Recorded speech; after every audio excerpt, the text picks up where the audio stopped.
We've been talking about this for some time, and today I have a video to show you. You know that we have to take the Dhamma across the oceans and across the continents to people who are just as worthy of as each and every one of us. Today these sermons are heard by and listened to by many people around the world. Many of, or at least some of whom have come and joined our ranks, and they have started practicing the Buddha's teaching. Maitri Handru is one of them. Hemananda Handru is another one. Just to give one or two examples. I'm still waiting for the first foreign Anagarika Mahatmya. That is my dream, that very soon we will have one. So I hope this effort will also help with that. I really look forward to that, the first foreign Anagarika Mahatmya to join our family.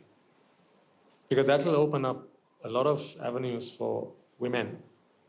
And I'm a strong believer that women have to be given every opportunity, just as much as everyone is, because ultimately there's no such thing called a woman.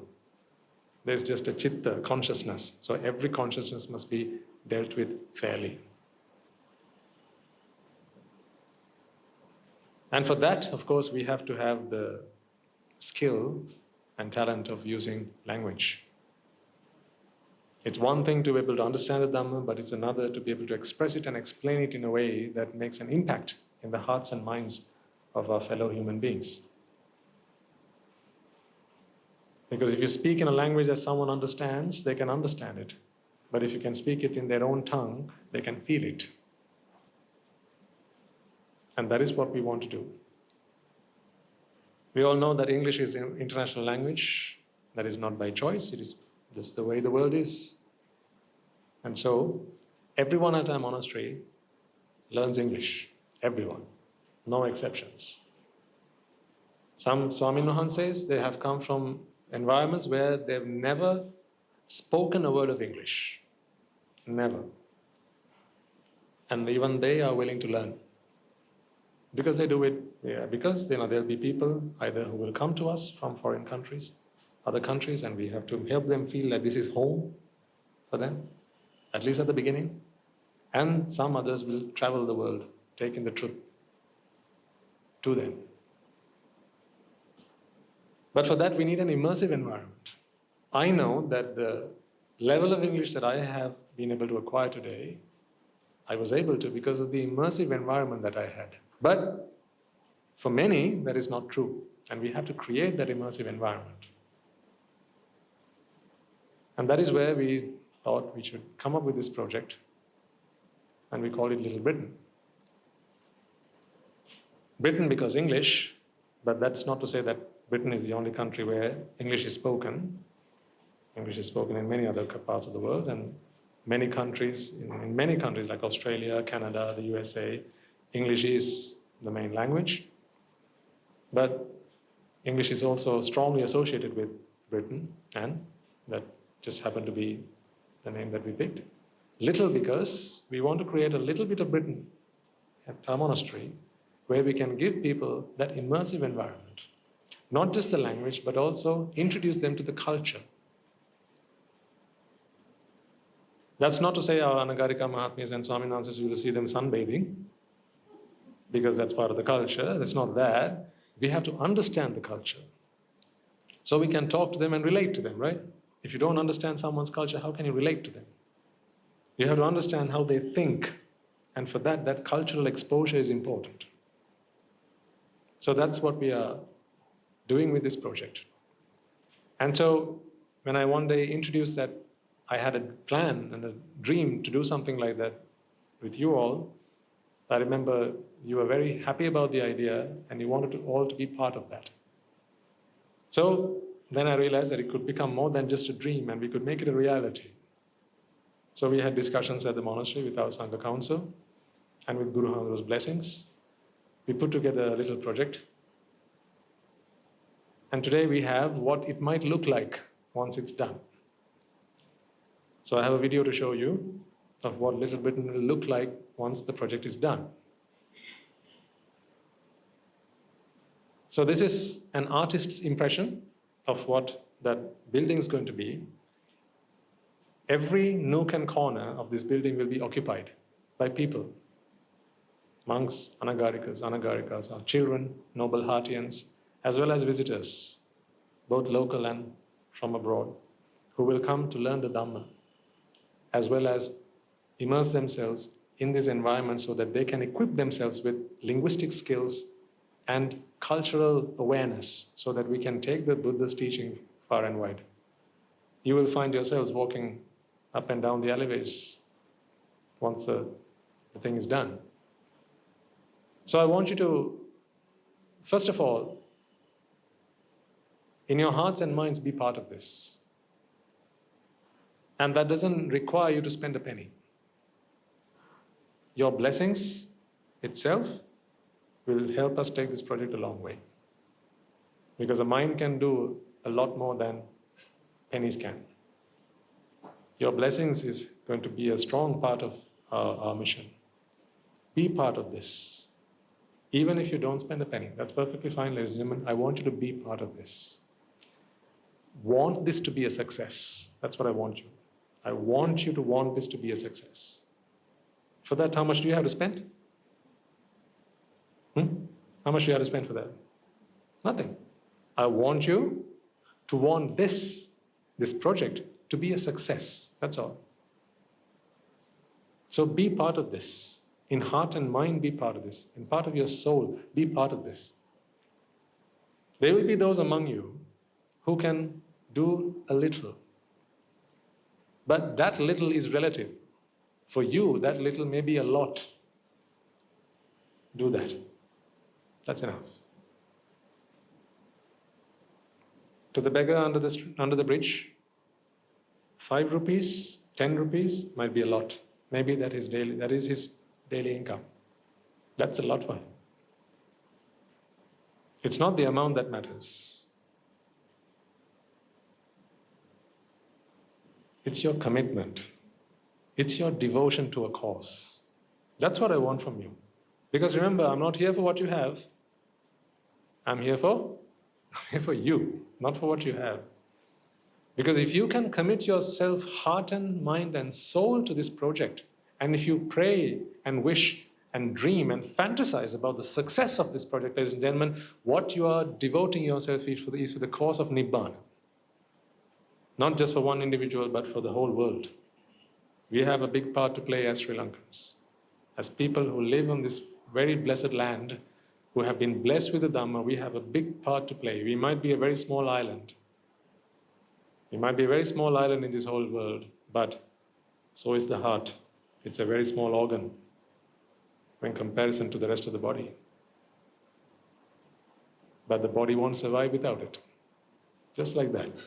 We might be a small island, but if we have been blessed with the Buddha's teaching, then it is our responsibility to take it far and wide. So be part of that mission. What I want all of you to do now is to watch this video and to want this to be a success. Shall we watch it? Let me present to you Little Britain. A message holds the power to reshape the destiny of nations, to unite hearts across great divides, or to unravel the labor of generations. Long ago, our ancestors gathered round the warmth of a fire, their voices weaving stories into the night.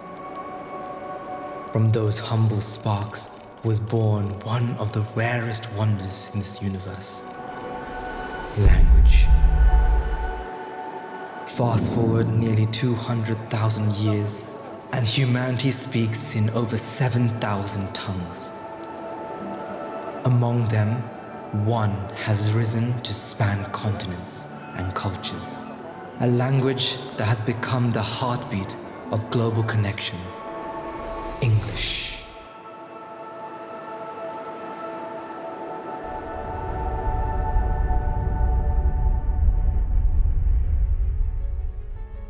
Yet, there are many stories that still remain unsaid, swept under the rug.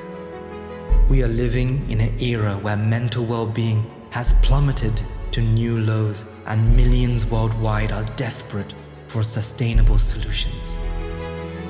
We have the answer, but it will need to be delivered in a way that makes sense to the people who are affected on a deeply personal level.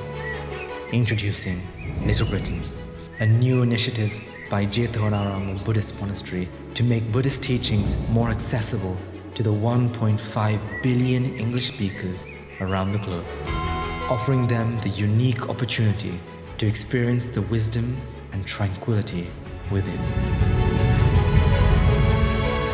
Little Britain is designed to be a language and cultural learning center that fosters global understanding and acceptance.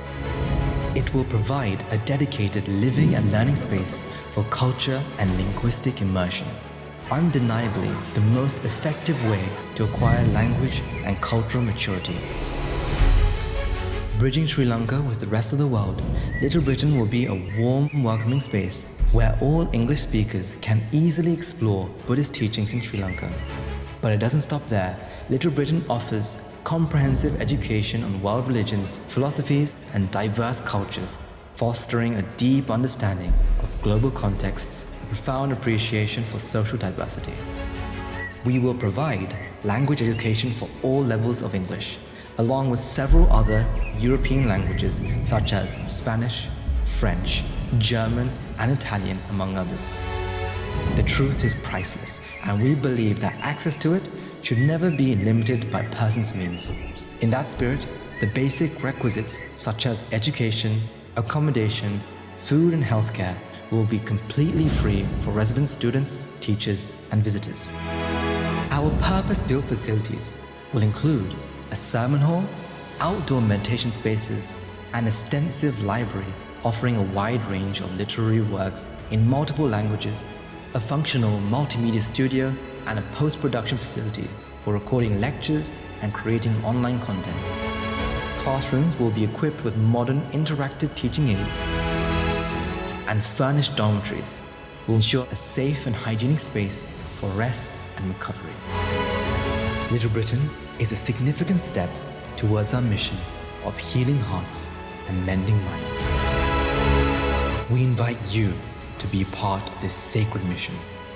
When you extend your support to Little Britain, you are participating in a movement that is quintessentially local, but impactfully global. Your support, whether through monetary or in-kind donations, will help nurture a new generation of global Buddhist ambassadors.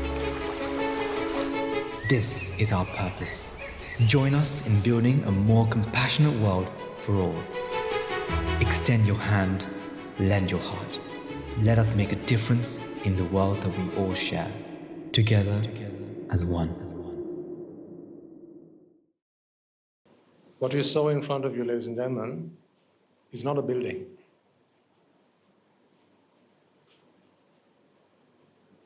It's a mission.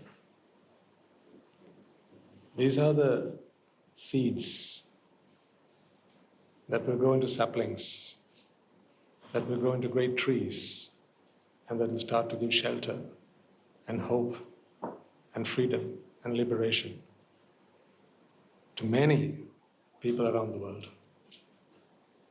Today you enjoy this because you have it.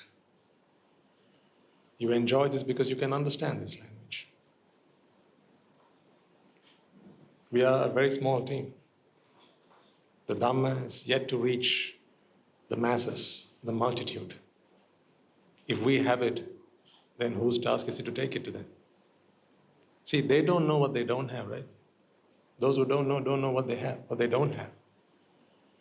People across the world in other countries, they don't know what they don't have. We are the ones who know what we do have.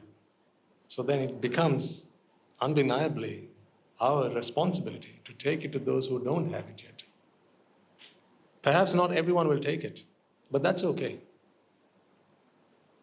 Because we don't have an expectation as such. Our task is to take the truth. I don't take attendance on Rajkiriya attendees, do I? Who comes, comes. Who doesn't come, doesn't come. That's okay. But I'm always here. There's one person who's always here. If there's a sermon, there's one person who's always here.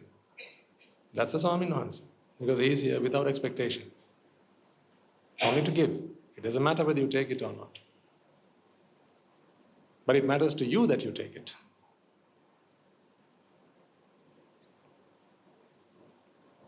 So let's make this happen. But once again, I emphasize this point. This is not to say that you have to now go spending on this. That's not what I mean. First, I want you to want this to happen, to want this to make this a reality. In your hearts and minds, I know you can bless this and it doesn't cost you anything. If that's the best you can do, sadhu sadhu.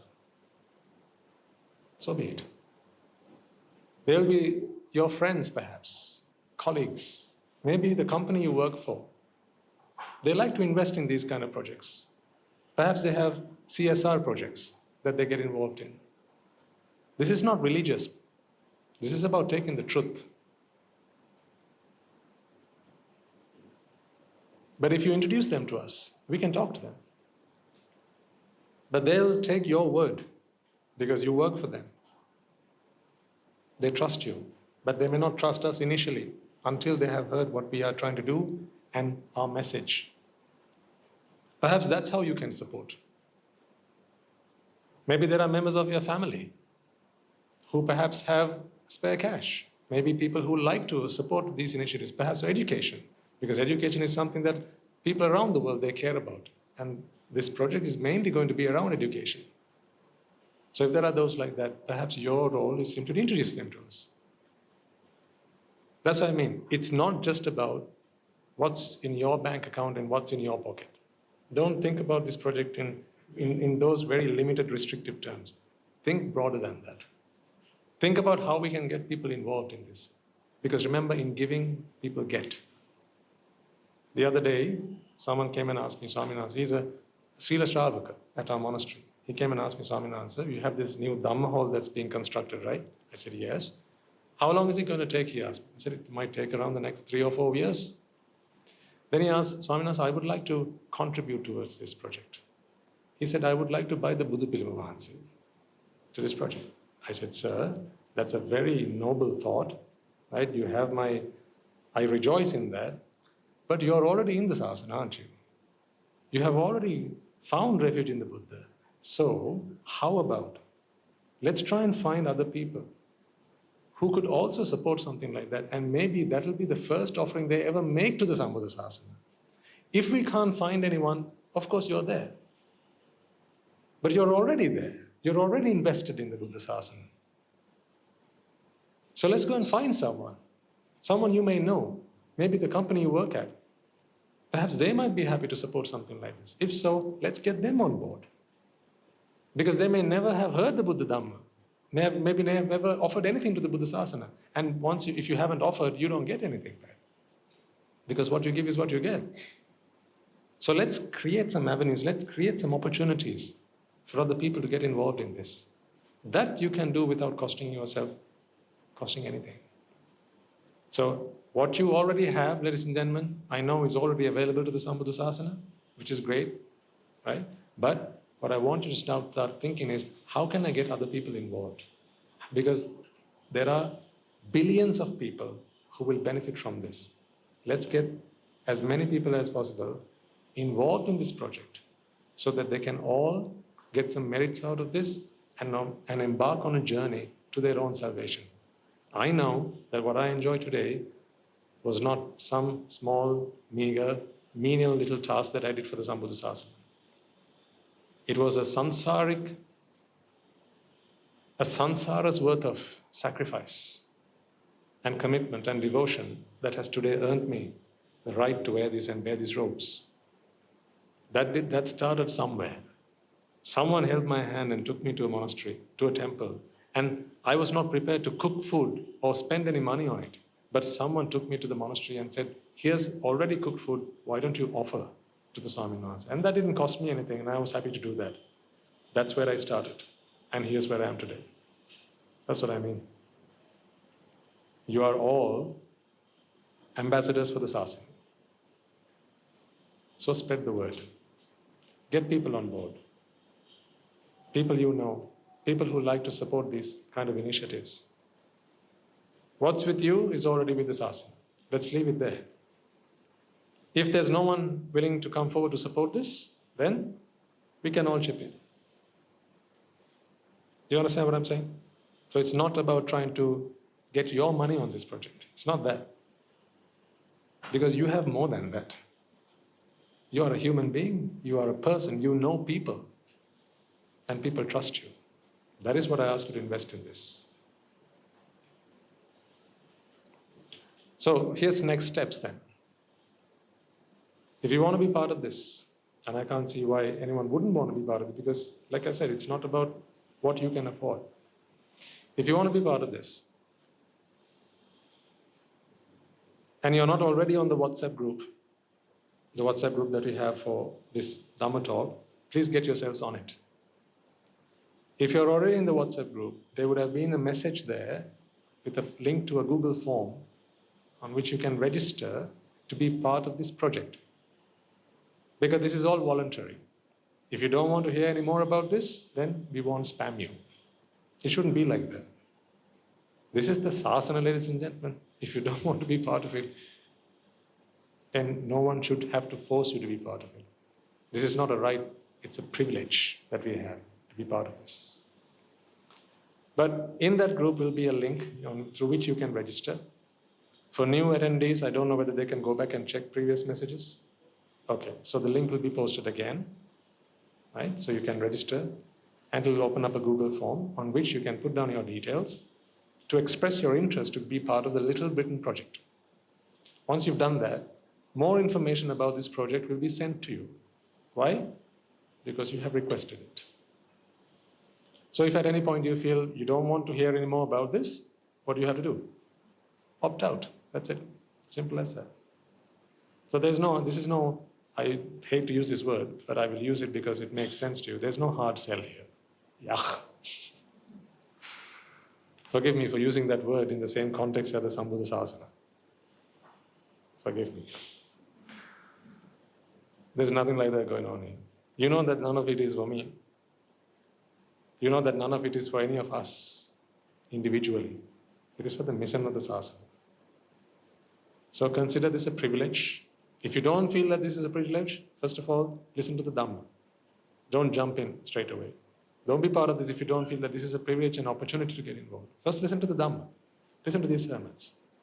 Because it'll take us a good few years to make it. Maybe 2 years, 3 years. So in that time, you let the Dhamma mature in your mind. Now, again, there may be among you those who can provide things like books for the libraries and so forth. But we don't have a library yet. First of all, you have to have the foundation, right? So that's what we need first. First, we have to have the foundation, then put the walls up on that, then put a roof on top of that, and start bringing things together. Eventually, there will be a library.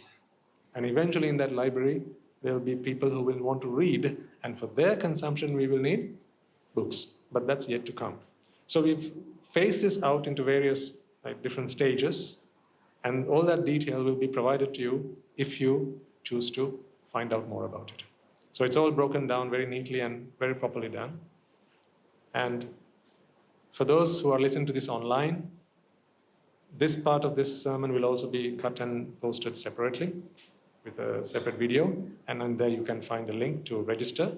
So our team will arrange for all that. And then once you've read through the literature, to express your desire and in the ways in which you can support this, there will be a phone number. Just contact that phone number, either through a message, WhatsApp message, or a call, and speak to this good lady who you all know. So this project is going to be a life changer for many people. Today, from here on, you all have the opportunity to be part of that. So I'll leave that with you. From time to time, we'll give you updates on how things are going. And by giving you updates, that doesn't mean that those who haven't contributed must now contribute. That's not that. It's for you to rejoice in it. Remember, there may be only a gentleman who gets to hold the Muthukude, but that doesn't mean the ladies in the house cannot rejoice in it. Agreed? There you go. It doesn't have to be your hand holding the umbrella. Hold it in your mind. That is where merits are born, not in your fingers. So you can all get involved in this project, even without spending a penny. That is what I want from you. As I said, I don't want what you have. I want you. I want your Nibbana. I want you to want this project to be a success. Can I ask of that from all of you? Can all of you want this project to be a success? Thank you. That's all I can ask. Beyond that, it's up to you. You decide and do the best you can, do whatever you can.